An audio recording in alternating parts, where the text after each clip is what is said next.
Assalamualaikum warahmatullahi wabarakatuh.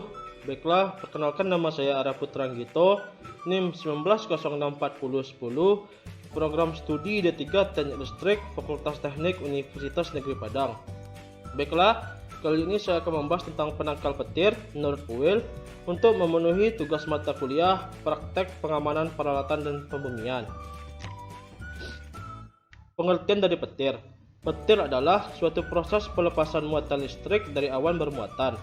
Perbedaan muatan yang sangat besar antara awan dengan lingkungan sekitar, udara, bumi, dan awan lainnya, menyebabkan terjadinya pelepasan muatan positif maupun muatan negatif yang terdapat di dalam awan.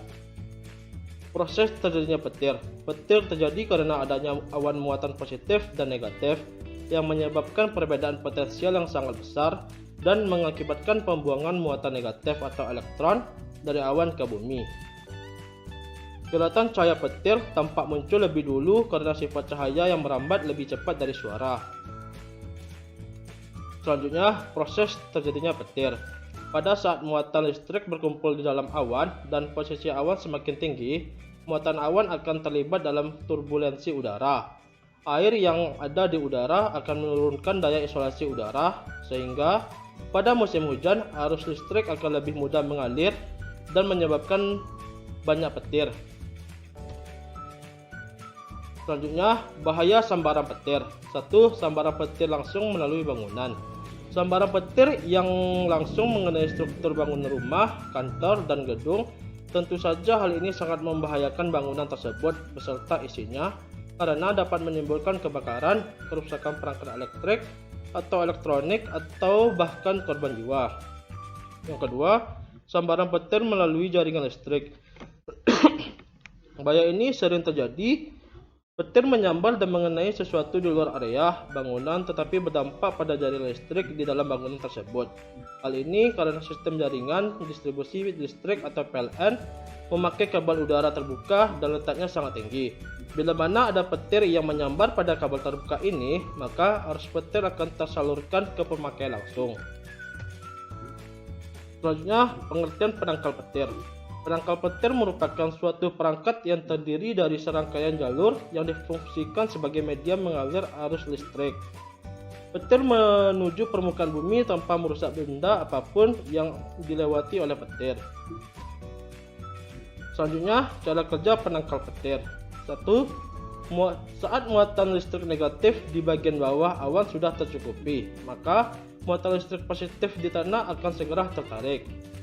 Yang kedua, muatan listrik kemudian segera merambat naik melalui kabel konduktor menuju ke ujung batang penangkal petir.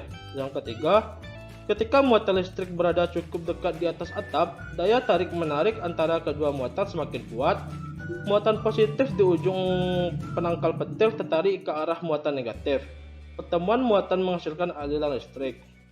Yang keempat, aliran listrik itu akan mengalir ke dalam tanah melalui kabel konduktor. Dengan demikian, sambaran petir tidak mengenai bangunan.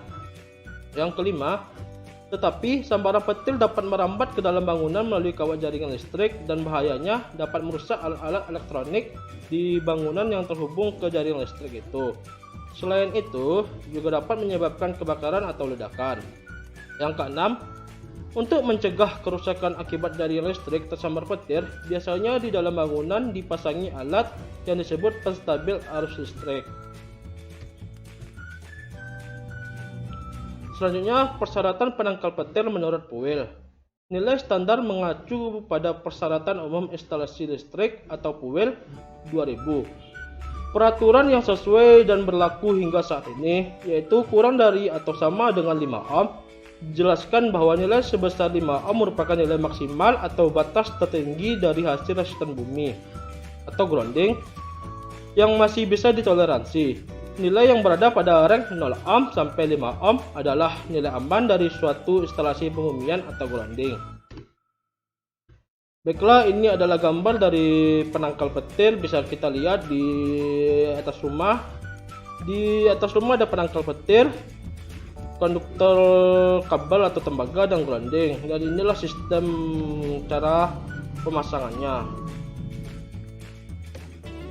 Mungkin sekian presentasi yang dapat saya lakukan, terlebih dan kurang saya mohon maaf.